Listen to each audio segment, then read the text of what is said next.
Til Mozillas produkter, blandt andet Firefox og Thunderbird, kan man få nogle tilføjelsesprogrammer, som kan gøre det enten lettere eller sjovere at surfe eller hente e-mail.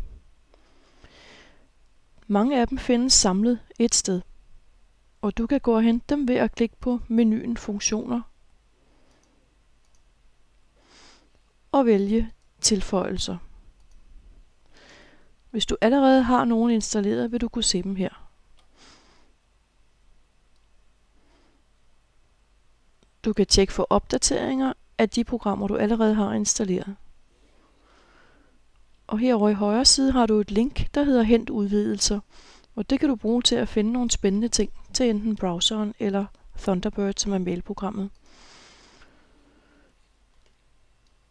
Nu går den til en side her, der hedder noget med add-ons Mozilla.org, og her har den forskellige grupper af udvidelsesprogrammer. Jeg vælger her den, der hedder Bookmarks. Det er blevet så populært, at man kan gemme sine bogmærker på nettet, og man kan dele dem med andre. Og en af de, efter min mening, bedste er StumbleUpon.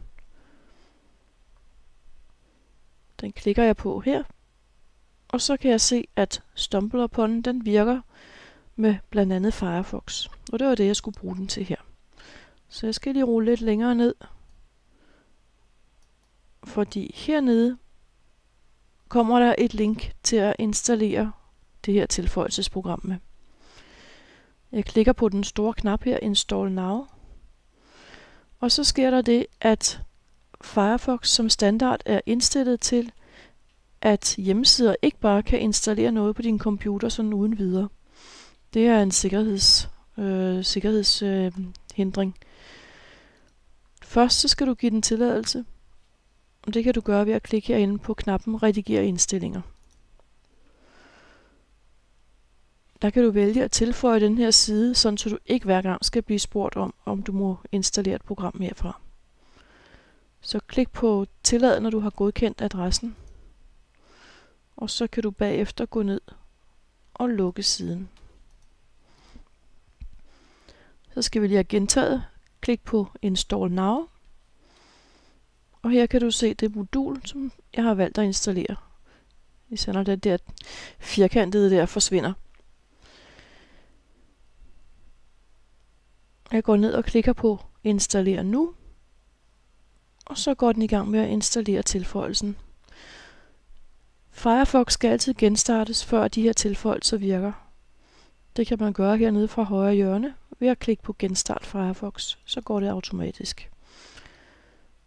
Firefox er nu lukket ned, og den arbejder på at starte op igen.